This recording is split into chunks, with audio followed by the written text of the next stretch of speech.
은혜 받으실 하나님 말씀은 로마서 13장 11절부터 14절까지 말씀입니다. 또한 너희가 이 시기를 알거니와 자다가 깰 때가 벌써 되었으니 이는 이제 우리의 구원이 처음 믿을 때보다 가까웠음이라. 밤이 깊고 낮이 가까이웠으니 그러므로 우리가 어둠의 일을 벗고 빛의 갑옷을 입자. 낮에와 같이 단정히 행하고 방탕하거나 술 취하지 말며 음란하거나 호색하지 말며 다투거나 시기하지 말고 오직 주 예수 그리스도로 옷 입고 정욕을 위하여 육신의 일을 도모하지 말라. 아멘. 오늘 거룩한 성일의 진리 말씀을 근거해서 어둠에서 빛으로 그런 생명의 말씀을 나누게 되었습니다.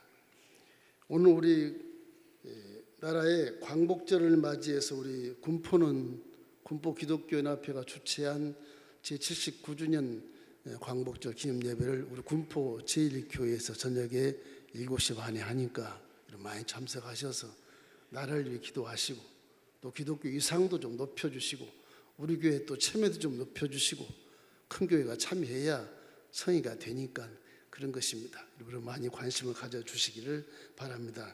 광복이라는 말은 그대로 빛을 찾은 날입니다. 주권을 되찾다고 하는 것이죠.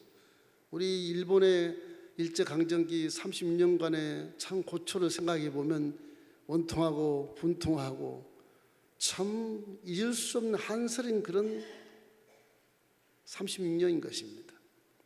우리 선조들은 다 그것을 아주 노예처럼 생활하면서 이름도 잊어버리고 성도 잊어버리고 말도 뺏겨버리고 문화커녕 모든 것을 다 수탈해서 식민지가 아니라 노예의 삶을 살았던 그런 기억을 절대 잊어서는 안 되는 것입니다.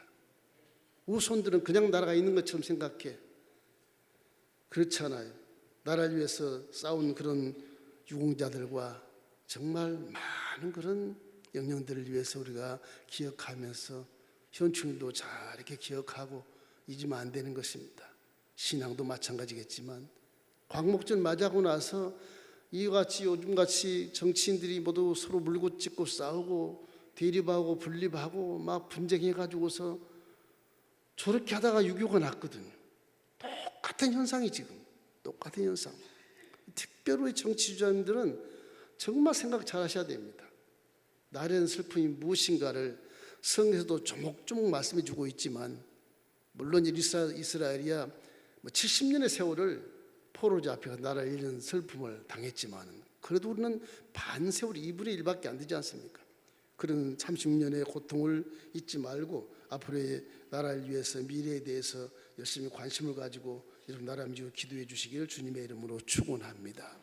자, 어둠 가운데 살아가는 나라와 빛 가운데 살아가는 나라는 천양지차가 나는 것입니다. 우리가 살고 있는 세상은 하나님께 범죄해서 버림받아서 쫓긴 세상이라 원래 사람은 빛 가운데서 아름답게 사는 존재거든요. 우리는 전부 어둠 속에서 물고 찌고 싸우고 더듬으며 살고 한참도 못 내고 사니까 이게 인생의 참기를 살 수 없는 것입니다. 첫째로 깨달을 것은 우리의 삶이 무엇이냐. 첫째는 어둠의 삶을 버리라고 하는 것입니다. 어둠이라는 건 전혀 좋지 않은 것입니다. 누가 뭐라 그래도 어둠은 좋지 않은 것이죠. 그래서 영적으로 사람이 예수님을 믿기 전의 상태를 성경은 캄캄하고 칠흑 같은 어둠이라고 표현하고 있거든요. 이 어둠에 갇혀서 눈이 있어도 보지 못하고 귀가 있어도 하나님의 성을 들을 수도 없고 한 치 앞도 못 내다보면서 서로가 물고 찢고 싸우고 껌껌하니까 불신할 수밖에 없어요. 믿을 수가 없는 존재들이라. 그래서 먹고 있고 많이 누른 걸 위해서 욕심을 가지고 남의 나라를 전쟁에 빼앗고 그렇다고 영원히 삽니까? 또 다른 나라가 일어서서 또 그 나라를 망치고 빼앗아버리고 인류 역사가 성경에 나오면 그대로 나가요. 그대로 나가요.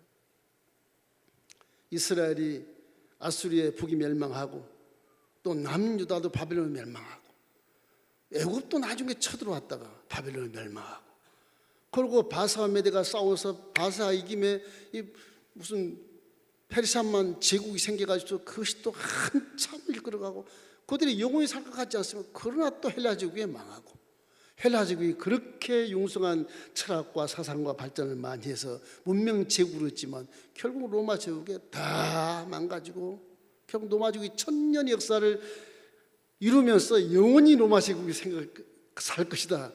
말도 안 되는 세월인 것입니다. 또다시 로마 제국 흩어지고 분리돼서 망가지고 큰 나라 흩어져서 독립을 추구하고 살아가는 것이 오늘날의 인류 역사지 않습니까? 이렇기 때문에 어둠에 사는 것은 절망이요 실패인 것입니다. 그러나 십자가 돼서 은혜를 받고 복음을 믿으면 죄의 어둠에서 건져냄을 받아서 구원의 빛 가운데 살게 되기 때문에 깨닫게 되고 분별하게 되고 하나님의 은혜로 영원히 살아준 존재로 아름다운 삶을 살 수 있게 되는 것입니다. 사람다운 삶을 살 수 있게 되는 것입니다. 성자 어거스틴이라는 사람이 있어요. 그 어머니는 굉장히 크리스찬이고 아주 특별한 기독교인이신데 어머니가 얼마나 울고 기도해도 이 어거스틴은 그냥 밤에 방탕하고 뭐 술 먹고 뭐 여인과 놀고 그래서 사람 같은 세월을 보내질 않아요. 어머니의 중보기도로 말미암아 어거스틴이라는 사람이 그렇게 방탕했다가 로마서 13장 12절 말씀을 받은 것입니다. 한번 읽어볼까요? 밤이 깊고 낮이 가까웠으니 그러므로 우리가 어둠의 일을 벗고 빛의 갑옷을 입자. 그렇게 하고 그 다음에 어거스틴이 깨닫는 것은 낮에야 같이 단정히 행하고 방탕하거나 술 취하지 말고 음란하거나 호색하지 말며 다투거나 시기하지 말라고 한 이 말씀에 레마를 받아가지고서 완전히 변화돼가지고서 엄마의 신앙을 본받아서 훌륭한 그런 성자, 거룩한 그런 어거스틴이 돼서 우리 손들에게 굉장한 교훈을 주고 있는 것입니다. 여러분과 제가 사는 인류는요 어찌할 수 없이 어둠에 산다는 것을 증명할 수밖에 없어요. 철학자들 말을 빌리지 않고 해도 그래요. 세계적인 지성 문학자가 하나 있어요. 해밍웨이라고 하는 미국 사람인데 이 사람 소설을 잘 씁니다. 이분은 지성이 있어서 인생이 무엇인가를 잘 간파하는 분이 아주 기본 바탕을 깔고 소설을 썼기 때문에 위대한 아주 소설가가 돼서 프리츠상을 받고 노벨상도 받았거든요. 이분 인생을 표현하는 소설을 썼는데 노인과 바다라는 그 소설을 써요. 사람이 살아감에 있어서 이 바다 파도에서 살아가는데 이 파도에 살면서 내가 가장 큰 고기 대여를 내가 낚인 건 성공이다. 그걸 위해서 맨날 파도를 이기면서 몸을 바쳐서 큰 고기를 잡아요. 수십 일을 거쳐서 고기가 워낙 크니까 창살을 고기에 찍어가지고 계속 따라가. 배가 적으니까 지칠 때까지 따라가요. 그 잡아요. 와, 성공했다. 그러고 그 물고기를 배 옆에 딱 이렇게 묶어가지고서 이제 귀향을 하는 것입니다. 얼마나 기분이 좋겠습니까? 귀향하는 그곳에 뭐 다른 물고기 새들이 막 상어 이런 것들이 달려들어서 그 물고기를 다 뜯어먹는 거예요. 성공했다 하나 다 빼앗기고 뼈다귀만 남아요. 귀향해 보니까 인생의 끝마무리에 아무것도 없고 허무만 마음에 들어오는 것입니다. 철학자 여러분 똑같이 허물을 동반하고 절망에 처한 것이죠. 그래서 그는 61년도 얼마 안 됩니다. 1961년도에 쿠바에 갔다가 돌아와서 자기 집의 엽총으로 자기를 버립니다. 이것이 어둠에 살아가는 인생들의 결론이에요. 결론. 내가 성공했다. 어둠에서는 성공해도 그건 실패하는 것입니다. 빛 가운데 들어와야 바로 성공하는 것입니다. 이렇기 때문에 인류가 영적인 빛이 없는 삶을 살고 있었다고 하는 것을 이 해밍웨이가 정확하게 증명을 해주는 것이거든요. 우리보다 훨씬 잘 배우고 잘났고 훌륭한 사람이거든요. 이분의 말도 우리 성현처럼 교훈을 받아야 되지 않겠습니까? 이게 하나님 말씀에 정확하게 결론이 떨어지는 것입니다. 이렇기 때문에 삶은 어둠을 떠나서 빛 가운데 살아야만이 인생이 어디서 와서 무엇 때문에 살고 어디로 가는지 어떻게 살아서 후염되는 사는 것을 알 수 있는 것이거든요. 그것이 바로 뭐냐? 진리의 삶인 것입니다. 진리의 삶인 것입니다. 에베소 5장 8절에 너희가 전에는 어둠이더니 이제는 빛 가운데 행하라. 빛의 자녀들처럼 행하라고 말씀하시거든요. 항상 무슨 일이든 생각도 어둠을 버리십시오. 말도 어두운 말은 버리십시오. 행동도 어두운 것을 은밀하게 하지 마십시오. 빛 가운데 사십시오. 그러면 실수가 없고 방탕이 없어요. 바르게 살고 후회가 없어요. 거기에는 어둠에 들어가면 마귀가 유혹을 더 많이 하기 때문에 그냥 실패로 끝나는 것입니다. 항상 주 안에서 십자가를 바라보고 빛 가운데 사시기를 주의 이름으로 축원함. 하나님 예수는 빛이시거든요. 말씀이 빛이시거든요. 그대로만 살아가면 무리가 없어요. 말씀에 순종하시기를 주의 이름으로 축원함. 자, 둘째는 그럼 무엇이 빛이냐? 복음의 빛을 여러분이 믿으십시오. 알지만 말고 믿으십시오. 제발 믿어야 되는 거.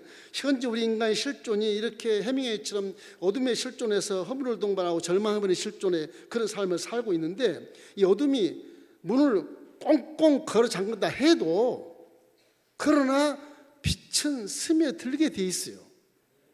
빛이란 것은 비추면 어둠은 물러가게 되어 있는 것입니다. 빛과 어둠은 함께 공존하는 것 같지만 빛이 위대한 강력한 힘이기 때문에 창조할 때도 맨 먼저 하나님이 깜깜 어둠 속에 빛이 있으라 하시면 어둠이 쫙 사라지고 에덴 동산이 만들어진 거거든요. 빛을 우리가 뭐 절망하게 할 수 없어요. 하나님 빛이 없이 만들면 얼마나 좋겠습니까? 빛 없이 어둠이 없이 만들면 얼마나 좋겠어요. 빛만 있게 만들었으면. 큰 어둠이 다 사라지고 귀신도 없는 것이죠. 쏠 것도 없고 감출 것도 없죠. 그 신기하게 어둠의 에덴 동산을 창조했거든. 마귀 영역 속에 어둠 속에 마귀를 멸하기 위해서 에덴 동산을 창설하신 것입니다. 이래서 그를 위해서 수천 역사 어둠에 살아왔던 우리 인생들을 위해서 하나님이 말씀하시되 이 땅에 내려와서 복음의 빛을 발상해 주신 것입니다. 이러기 때문에 어둠을 몰아내는 것은 오직 빛밖에 없는데, 빛이 있으면 어둠은 자취를 가면서 스스로 물러가기 때문에 빛 가운데만 살면 영혼이 잘 될 수 있고, 빛 가운데만 살면 모든 것이 건강할 수 있고 잘 자랄 수 있고 열매를 맺을 수 있다고 하는 것입니다. 미국의 애리조나 주에 코아 산맥이라는 게 있어요.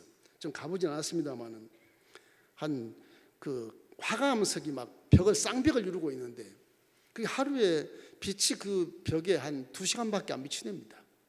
근데 그 협곡에 빛도 없는 협곡이에요. 중동에 있는 종려나무, 이스라엘은 종려나무, 이 사해바다 아주 섭씨 한 50도 되는 그데서 자란 종려나무가 숲을 이루고 있어요. 숲을 이루고 있어요. 한번 가봅시다. 이제 한번 코아 산맥에. 그걸 이제 식물학자들이 연구를 했습니다. 이게 도대체 무슨 징조냐 이게. 미국 땅에 중동에 있는 종려나무가 숲을 이루고 있으니 이게 웬일이냐 이게. 그래서 이 식물학자들이 전부 그 환경과 기후와 모든 물을 다 조사했는데요. 그 결론을 보니까 그래요. 이 지역은 협곡에다 깊은 곳인데 어떻게 종려나무 이렇게 잘 살 수 있냐. 가만히 연구해 보니까 협곡은 협곡이 그늘진 곳인데도 불구하고 그 화강암 그 절벽이 2시간 빛을 비추는데, 이 화강암 절벽에서 빛을 받아가지고 난로처럼 따뜻한 빛을 받아가지고 그늘이 있어도 그냥 따뜻한 온기를 이 종려나무에 제공한다는 거예요. 어둠이 갔는데 해가 졌는데도 이 종려나무 그 숲속에는 거기는 환경이 따뜻한 환경이 됐다는 거예요. 그래서 이야 기가 막힌 일이다. 이게 화강암에 햇빛을 받아서 그것이 열을 품어가지고서 이런 종려나무 숲을 만들 수가 있는가, 기적이다. 그게 식물학자 보고가 그렇게 나왔어요. 우리 예수님은 우리도 예수님이 반석이신데 예수님의 말씀을 내가 믿고 살면 여러분이 그늘에 들어가도 어둠에 들어가도 빛이 비칠 수 있고 어둠에 들어가도 춥지 않고 항상 우리 영혼이 잘된 같이 범사가 잘 될 수 있는 그런 종려나무의 숲 같은 그런 놀라운 그런 열매를 맺게 되게 된다고 하시는 것입니다. 이기 때문에 에덴 동산의 빛 가운데 살아왔던 사람은 어둠의 이런 삶에서 떠나야 됩니다. 우리 원래 빛 가운데 삶은 존재이기 때문에 그래요. 어둠에 살 수 없는 존재 사람은요. 이러기 때문에 십자가 되어서 은혜로 빛 가운데 들어와서 어둠을 극복해야 한다는 것을 아시고 우리 모두가 다 정말 어둠에서 떠나서 복음의 빛 가운데 살아가시기를 주의 이름으로 축원합니다. 하나님의 어둡고 좁은 틈바구니 속 그 화강암의 별벽이 있지만은 우리도 똑같은 이 어둠의 계곡에 살고 사망의 음침한 곳에 살지만은 하나님이 화강암 벽같이 옆에 세워지기만 하면 우리는 영혼이 잘된 같이 잘 될 수 있다는 사실을 항상 기억하고 십자가 돼서 은혜를 바라보고 십자가 은혜의 빛을 내가 잘 받아서 우리 영혼의 나무가 무럭무럭 자라고 열매를 맺으면 얼마나 좋겠습니까? 성경에 이런 말씀이 있습니다. 시편 92편 13절 말씀에 빛 가운데 심겼다고 말하거든요. 이는 야훼의 집에 심겼으며 우리 하나님의 뜰 안에서 번성하리로다. 어둠에 살지만 하나님 집에 심겼다고 말하는 거예요. 저와 여러분의 영혼 나오면 다 하나님 집, 엘림 교회, 하나님 집 안에 심긴 나무들입니다. 그러면 주인이 다 돌봐주시고 빛을 비춰주시고 벌레를 잡아주시고 건강히 만들어주시고 열매를 맺게 해주신다고 하는 것입니다. 따라서 하시겠습니다. 나는 하나님의 집에 심겼습니다. 이것만 믿어도 믿으면 가질 수 있습니다. 여러분. 세상 어둠과 심긴 게 아니거든요. 야훼의 집에 심겼으며 이 하나님의 집들에서 번성하리라 그러지 않습니까? 이 말씀이 그 말씀입니다. 항상 야훼 반석인 예수도 십자가를 바라보면서 와, 난 하나님 집에 심겼다. 엘림교회를 절대 떠나지 마십시오. 하나님의 집이기 때문에. 여기 심긴 자가 열매를 맺을 수 있기 때문에 그런 것입니다. 이러므로 십자가 대속의 은혜인 사랑의 열기가 우리 믿는 자들에게 비춤으로 말미암아 따뜻한 위로가 오고 차가움이 사라지고 열매를 맺는 생명의 말씀이 있기 때문에 생명 열매를 주렁주렁 맺게 되게 되는 것입니다. 시편 92편 12절 말씀 함께 읽겠습니다. 의인은 종려나무같이 번성하여 레바논의 배양목같이 성장하리로다. 예수 믿으면 의인이지 않습니까? 의인은 배양목같이 성장한다는 것입니다. 하나님의 뜻 안에서 번성한다는 것입니다. 늙어도 결실하고, 그렇죠? 그런 말씀이 않습니까? 항상 우리는 그 말씀에 순종하여 그 빛 가운데서 늙어도 결실하고 이파리가 푸르청청하는 그런 청춘의 삶을 살아서 다윗처럼 와, 내 영혼아 이를 송축해라. 내 영혼아 좋은 것으로 하나님 내 청춘을 도술같이 새롭게 하신단다. 이런 고백할 수 있는 그런 믿음이 되기를 주님의 이름으로 축원합니다. 예수님께 이 땅에 오기 전에 말라기 후 세례 요한까지 약 한 400년 동안이 이 지구촌에 깜깜한 어둠의 시대였었습니다. 가장 어둠의 시대였었습니다. 구약도 물론 어둠이었지만 그러나 사시대 끝나고 나서 쭉 이스라엘에 망한다는 계시를 하면서도 죄를 짓고 말 안 들으며 결국 멸망하지만 말라기 후에 세례 요한까지 400년간은 침묵의 기간입니다. 완전히 어둠에 쌓인 기간입니다. 로마 제국하지만 완전히 쌓인 기간입니다. 하나님 말씀을 외치는 사람도 없었고 가르치는 사람도 다 입을 막았어요. 로마 제국 가서 완전히 노예 삶을 살고 어둠 속에 떨어져 사는 것입니다. 노예의 삶이 끊이지 않고 전쟁이 끊이지 않아서 로마 제국이 천년 제국입니다. 천년 제국. 이 어둠의 가치를 갖다 어둠 속에 하나님이 사랑하셔서 말씀 읽더니 내려온 시대 바로 그때입니다. 그때 내려와서 안 되겠다. 내 영혼의 불신들이 저렇게 어둠 속에서 노예 삶을 살고 저렇게 핍박을 받고 저렇게 나들이고 있으니 안 되겠다고 하는 것이죠. 하나님이 말씀 시대에서 이 땅에 내려와서 예수의 명찰을 달고 와서 이 영적인 어둠에 깊었을 때 빛이신 예수님이 이 땅에 내려오신 것입니다. 요한복음 1장 9절 한번 읽어보십시다. 요한복음 1장 9절 참 빛 곧 세상에 와서 각 사람에게 비추는 빛이 있었나니 이분이 바로 예수님이라고 말하는 것이거든요. 이러기 때문에 다시 오실 예수님도 예고는 없습니다. 세상에 너무 빛이 되면 우리 인생들을 불쌍히 여기시고 와서 주님이 직접 육신이 내 땅에 나와서 십자가 위에서 우리 모든 죄를 짊어지시고 의롭게 만들어주시고 구원의 문을 활짝 열어주시고 이제는 빛 가운데 왔으니까 어둠 가운데 살지 말라고 하는 것이 유언 같은 예수님의 말씀이시거든요. 이렇기 때문에 항상 빛 가운데 살면 우리 영혼이 잘되고 범사가 잘되고 강력뿐만 아니라 모든 열매를 주렁주렁 맺는 그런 역사가 나타날 수 있던 것처럼 종이나무가 그렇게 2시간만에 빛이 안 비추는데 반석 옆에 있음으로 말미암아 열매를 맺고 빛을 맺은 것처럼 저와 여러분도 어둠의 세상에 지금 살고 있지만 반석에서 예수님을 믿고 십자가를 바라본 십자가 이루어진 사랑의 열기가 우리 교회 돌아옴으로 말미암아 우리 영혼은 반드시 잘된 같이 우리 생각하는 생각도 잘되고 말도 잘되고 행동도 잘되고 범사가 잘되고 강건한 축복을 받을 수 있다고 하는 것입니다. 그래서 복음이라고 그러는 것입니다. 이런 우리는 항상 복음의 빛을 비추는 빛의 사자가 되기를 주님의 이름으로 축원합니다. 그럼 우리는 십자가 대속의 빛을 따라서 빛 가운데만 살아야 하는 것입니다. 요한복음 12장 46절 말씀에 예수님이 이렇게 말하십니다. 나는 빛으로 세상에 왔나니 물은 나를 믿는 자로 어둠에 거하지 않게 하려 함이라. 예수님만 함께 동행하면, 성령과 함께 동행하면 어둠이 사라지게 되어 있는 것입니다. 아무 염려하지 말고 모든 일에 기도와 간구로 너희 구할 것을 감사함으로 아버지 하나님께 구해라 말씀하신 믿음은 그겁니다. 그것뿐입니다.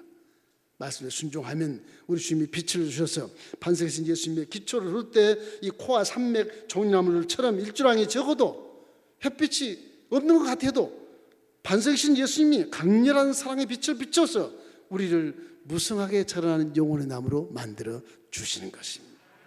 요한복음 8장 12절 말씀 읽겠습니다. 예수께서 또 말씀하여 이르시되 나는 세상의 빛이요 나를 따르는 자는 어둠에 다니지 아니하고 생명의 빛을 얻으리라. 얼마나 감사합니까? 예수님이 계셔서 사는 것이고 예수님이 계셔서 열매를 맺는 것이지, 아무리 바다에서 뭐 그물을 던지고 낚시를 잘해도 배를 낚아도 다 상구밥에 다 사라져버리고 나온 건 허무와 절망밖에 없는 것입니다. 어둠에 따라 살지 말고 술수와 방법 다 지워버리십시오. 악한 생각 지워버리십시오. 인본주의 방법 지워버리십시오. 그냥 말씀대로 순종해버리십시오. 모르라, 난 모릅니다. 말씀대로 순종해보십시오. 그것이 후회 없는 인생을 살아갈 수 있게 되는 것입니다. 여러분, 예수 믿으면서 절대 계산하지 말고 마음에 감동을 받아서 머리에 두지 말고 마음에서 감동하는 대로 말씀에 순종하기를 주님의 이름으로 축원합니다. 그러면 성령이 도와주신 것입니다. 자, 마지막으로 일어나서 빛을 발하십시오. 우리는 세상에 어둠 속에 살고 있으면 짐도 물고 찢고 싸우고 난리 법석이 나고 그러지 않습니까? 올림픽이 와서 요즘은 그냥 만세만세하고 대한민국하고 외치는 소리 약간 국민들의 정서가 좀 기쁨이 약간 있었는데 이거 올림픽 끝나면 또 우울해질 겁니다. 이 어둠의 본질이라는 건 우리한테 불안 심리를 주고 불신을 가져옵니다. 싸움밖에 없어요. 무정한 일, 원통한 일, 이 한서른 일들이 막 엄청 나타나기 때문에 사람들이 다 분을 토하고 더 경계하고 불신하고 서로 경쟁하고 남을 완벽한 그런 죄를 그냥 완전 범죄로 죽여버리고 자기만 살겠다는 그런 세상이지 않습니까? 욕심이 하늘을 찔러요. 이렇기 때문에 일확천금을 노리고 황금 만능주의 시대에 살기 때문에 돈만 있으면 빼앗아서 살려고 해요. 이 아킬레스건, 이것이 사람을 망치는 것입니다. 이것이 어둠의 열매이기 때문에 이 어둠을 버리고 빛으로 바꾸어서 살아야 비로소 사람다운 모습의 말과 행동과 생각과 환경으로 변화되게 되는 것이거든요. 성경 여러분은 빛을 발하라고 말씀합니다. 여러분 이미 여러분 빛이 임했다고 말씀하거든요. 그건 이사야가 예수 오기 전 700년 전에 예언한 말씀입니다. 우리 한번 읽어봅시다. 이사야 60장 1절입니다. 일어나라, 빛을 발하라. 이는 내 빛이 이르렀고 야의 영광이 내 위에 임하였느니라. 구약 사람은 야의 영광 임한 게 선지자나 제사장이나 왕 그 외에는 없습니다. 신약에 와서 예수 우리 죄를 용서해 주고 하나님의 자녀가 된 이후에 우리는 왕 같은 제상이 되어 있고 하나님의 자녀가 되어 있기 때문에 왕자와 공주 같은 계급이 있어요. 우리에게 이미 영광 임한 것을 믿으십시오. 여러분들 하나님 자녀가 된 이후에 이미 영광 임해서 거기에 하나님의 영 성령 하나님이 와서 지켜주시고 보호하시고 도와주시고 가르쳐주시고 인도해 주시는 것입니다. 여러분이 가는 어둠이 떠나가게 되어 있는 겁니다. 자신감을 가지십시오. 난 할 수 있어. 하면 돼. 내가 가는 건 다 어둠이 사라질 수 있어. 이런 믿음을 갖기를 주님의 이름으로 축원합니다. 우리 십자가 돼서 복음을 믿는 자들은 이미 하나님의 자식으로서 이미 왕자와 공주 같은 영광의 빛이 임해 있는 것입니다. 왕자와 공주가 그냥 옷 입고 다닙니까? 머리에 멜류관을 쓰고 옷도 다르잖아요. 다 자색 옷을 입고 다르지 않습니까? 바짝바짝한 금옷을 입고. 그런 분들이 여러분 예수 믿기 때문에 그런 것입니다. 이 세상에 어둠이 오고 이 골짜기 살아도 반석에서 예수님의 강렬한 사랑에 그런 따뜻한 온기가 우리 속에 빛으로 말미암아서 우리는 어둠에 살아도 끄떡없이 살 수 있고 끄떡없이 생명을 맺을 수 있기 때문에 후회 없는 인생을 살다가 세상에 빛이 되다가 아버지를 만나는 그날에 상급받는 자녀가 될 수 있게 되는 것입니다. 빛이 무엇이겠습니까? 말씀이죠. 말씀. 하나님이시거든요. 말씀이 육신이 되어 하나님이 말씀이고 하나님이 예수님이시고 하나님이 성령 하나님이신 우리 속에 함께 계시는 것입니다. 뭐가 걱정입니까? 아무 걱정 없는 거예요. 태초에 말씀이 우주 만물을 창조하시고 그 안에 생명이 있다고 말씀하지 않습니까? 요한복음 1장 4절 5절 우리 한번 크게 한번 읽겠습니다. 그 안에 생명이 있었으니 이 생명은 사람들의 빛이라. 빛이 어둠에 빛이 돼 어둠이 깨닫지 못하더라. 빛이 비춰도 어둠이 깨닫지 못한 다 불신자들로 남아있는 겁니다. 지금 영의 구원이 안 됐기 때문에 영이 다 잠자고서 몰라요. 예수가 선택을 해줘야 영이 우리 가운데 와서 빛이 들어오게 되는 것입니다. 말씀이 빛이 들어오면 눈이 열려볼 수 있고 귀가 열리고 우리에게 지가 총명하게 되고 마음이 기쁘게 되고 마음이 정직하게 되고 눈이 밝게 되고 행동이 손과 발이 진리 말씀을 순종하게 되기 때문에 복받지 않을 수 없게 되는 그런 진리의 길을 걷게 되는 것입니다. 내가 길이요 진리요 생명이니 나를 말미암게 하는 아버지께 올 자가 없다고 말씀하신 예수님의 말씀을 믿게 되시기를 주의 이름으로 축원합니다. 우리 얼마든지 복을 받게 돼 있어요. 결과적으로 받게 되는데 왜 복을 못 받느냐? 말씀에 순종하지 않기 때문에 그런 것입니다. 시편 119편 130절 우리 함께 읽겠습니다. 주의 말씀을 열면 빛이 비치어 우둔한 사람들을 깨닫게 하나니라. 말씀이요 신기해요. 말씀을 딱 내가 받아들이면 내 몸이 환해요. 신기하다니까. 시편 19편 7절 8절 말씀이 그런 말씀입니다. 우리 한번 읽어보십시다. 야의 율법은 완전하여 영혼을 소생시키시고 야의 증거는 확실하여 우둔한 자를 지혜롭게 하고 야의 교훈은 정직하여 마음을 기쁘게 하고 야의 계명은 순결하여 눈을 밝게 하는도다. 체험하시기를 주의 이름으로 축원합니다. 이 말씀의 빛이 여러분 속에 들어가면 그 말씀이 살아서 여러분 생각이 바뀌어요. 보는 눈이 바뀌어요. 초점이 달라요. 마음이 전혀 달라요. 기쁨이 충만하고 감사가 넘치게 되고 영혼이 소생되기 때문에 그런 것입니다. 말씀이 내 속에 들어와야 인생은 성공하지. 지식의 어떤 고차원적인 세상 물질세계 지식이라고 저도 박사기 받았습니다. 몸이 없어요. 말씀이 내 속에 들어와서 살아야 내가 훌륭한 인생이 되는 거고 열매를 맺게 되는 것입니다. 이기 때문에 하나님을 말씀을 믿는 자가 성공하는 것입니다. 에베소서 5장 8절 우리 함께 읽겠습니다. 너희가 전에는 어둠이더니 이제는 주 안에서 빛이라. 빛의 자녀처럼 행하라. 그러는 참 설명하기 어렵지만 빛이라는 게 눈에 보이잖아요. 그래도 빛은 밝게 이렇게 어둠이 없을 때 안 보입니다. 그죠? 빛 가운데서 빛이 안 보이죠. 그죠? 이 빛이 이게 밝게 보이니까 여러분 얼굴을 다 알고 제가 저 뒤에 앉아 계신 우리 집사님 얼굴도 보이고 권사님 얼굴도 다 봅니다. 제가 예배 때마다 다 봅니다. 제가 계신가 안 계신가 안 계시면 좀 걱정스럽고 그럼 또 중보기도 하게 되고 그렇습니다. 빛이 있으므로 빛이 우리 앞길을 인도하고 여러분 세상을 분별할 수 있기 때문에 선과 악을 명확하게 분별할 수 있어요. 속지 않습니다. 어둠에 갇혀 있으니까 속는 겁니다. 내가 빛에 있으면 안 속아요. 저도 많이 속아봤습니다.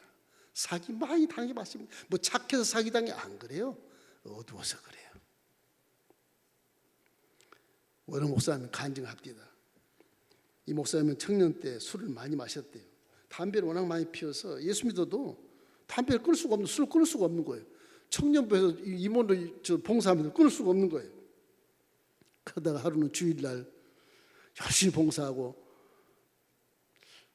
한잔 하고 싶어서 술집 혼자 들어갔답니다. 술을 먹고 탁 나오다가 그냥 교통사고가 났어. 그럼 거의 죽었어요. 다리는 부러지고 오른쪽 뇌가 이렇게 망가졌대요. 함몰됐대, 함몰. 병원에 가서 어머니가 전화 오니까 어머니가 병원에 왔더니 이거 아들이 다 죽었거든요. 의사가 하는 말이 가능성이 없습니다. 준비하십시오. 그래서 하나밖에 없는 아들이 예수를 믿게 됐는데 웬일인가? 주님 무슨 뜻이 있습니까? 내가 보기에는 다 죽었는데 천국에 먼저 가는 것은 좋다고 말씀하시나 나는 좋지 않는데 그러면 이 양 데려가실 것 빨리 데려가시고 내가 병원에 얘기하겠습니다. 우리 아들의 장기를 다 기증하겠다. 또 우리 아들의 시신을 다 해부하게 공부하는 의사들에게 다 기증하겠습니다. 포기하고 그냥 기도로 올라갔어요. 엄마가 기도 올라가서 일주일 동안은 기도를 하는데 참 인생이 뭔가 지나간 세월을 훑어보면서 하나님 은혜는 감사한데 내 인생은 이게 뭔가 싶은 게 나도 그럼 천국 올라가면 좋겠습니다. 막 그 음식이 자동적으로 되더라고요. 자동적으로 식음이 점이 자동적으로 되더래요. 하나 때문에. 그래서 기도를 10일 하고 있는 차에 한편 병원에서는 중환자실에 있는 의사가 깜짝 놀래가지고서 이게 의학적으로 완전히 절망이고 살 수 없는 이 사람인데 이 중환자실에서 점점 이렇게 호흡도 회복이 되고 혈액순환이 정상으로 돌아가더랍니다. 어머니가 기도원에서 열흘 기도를 마치고 그냥 힘없이 이렇게 금식 내려와서 병원에 시신이라고 보려고 갔대요. 갔더니 아들이 딱 의자에 앉아서 밥을 먹고 있더래요. 그리고 주저앉았답니다. 그리고 엄마가 하나님께 감사기도를 하고 원통하고 분통했던 거, 불평했던 거 다 그 자리에서 회개하고 울고 난리를 친 그 의사가 어머님 나도 모르겠어요. 이거 하나님이 하신 거야. 신이 하신 거야. 의사가 안 믿는가 봐요. 그리고 우리 하나님께 영광 돌린다고 의사 양반 고맙다고 그러고 이 청년이 일어나서 술 담배를 완전히 끊고 8개월 만에 태어나서 완전히 달라져서 하나님 내게 생명을 주었으니 내가 주의 종이 되겠습니다. 그래서 주의 종이 되어 지금 목회를 하고 있답니다. 이것이 어둠에서 건져낸 진정한 광복이에요. 광복은 빛을 내가 되찾은 것이거든요. 뺏기지 마십시오. 어떻게 어둠의 빛을 뺀다는 건 말도 안 되는 거예요. 어둠아 떠나갈지어다. 무질서야 사라질지어다. 혼돈아 거칠지어다. 여러분이 빛이 있다가 어둠이 올 수가 없는데 우리는 어둠한테 빛을 빼앗겨. 왜 그래요 이게? 이놈의 육신이 그래. 이게 육신이 그래요. 육신을 다 죽여버려야 돼요. 사도 바울이 그래서 이 갈등 속에서 헤매는데 나는 내 육신을 날마다 쳐서 복종시킨다 그러는데 그게 세상 사람보다 더 힘들어요. 이게 육신이 없는 것이 자꾸 옛날 기억을 가지고서 하드디스크에 이렇게 딱 기억돼 가지고 그게 뭐 단 하나만 치면 툭 튀어나가지고서 유혹받고 미혹받아서 다시 뭐 어둠으로 쏙 기어 들어가요. 빛 가운데 있는 사람 기어 들어간단 말이에요. 그러니 이 신앙이 이게 제대로 지켜지겠어요? 주여 주여 하는 자마다 다 천국 올 자가 없다. 와, 그럴 수 있겠다. 물론 바리새인들이 한 말이겠지만 그럴 수 있겠다. 여러분의 언행 심사에 정말 육체를 잘 지켜서 성령님 내 육체를 사로잡아 주시고 절대 어둠 속으로 뒹굴게 말게 도와주소서. 절대 어둠에 끌려가지 말게 도와주소서. 난 빛인데 끌려가도 내 빛으로 남게 하시면 어둠은 사라지는 것이니까 빛을 발하게 하소서. 빛을 발하라. 이미 너의 미름이 머리 위에 빛이 임했다고 말씀하시거든요. 여러분 십자가에서 복음을 통해서 완전한 하나님의 자녀뿐만 아니라 왕같은 제사와 이런 머릿속에 빛이 영광의 빛이 이미 임해 있다는 사실을 확실히 믿기를 주의 이름으로 축원합니다. 그래야 지난 어둠의 자녀로 살았던 사탄의 종들은 우리가 회개하게 되고 야 빛이 하나님의 말씀이구나. 빛이 십자가 대속의 은혜의 복음이구나. 이걸 깨닫고 나서 말씀이 참빛이고 말씀이 생명이고 말씀이 열매 맺는 존재이기 때문에 이 말씀을 다 품에 안고 살아가면 틀림없이 여러분은 성공의 삶을 살고 후회 인생 살아갈 수 있게 되는 것입니다. 이 사실 잊지 말고 복음의 빛을 발하는 우리 엘림교회 성도가 되기를 주의 이름으로 축원합니다. 고린도서 4장 6절 읽고 마치겠습니다. 어두운 데서 빛이 돼 말씀하셨던 그 하나님께서 예수 그리스도의 얼굴에 있는 하나님의 영광을 아는 빛을 우리 마음에 비추셨느니라. 아멘.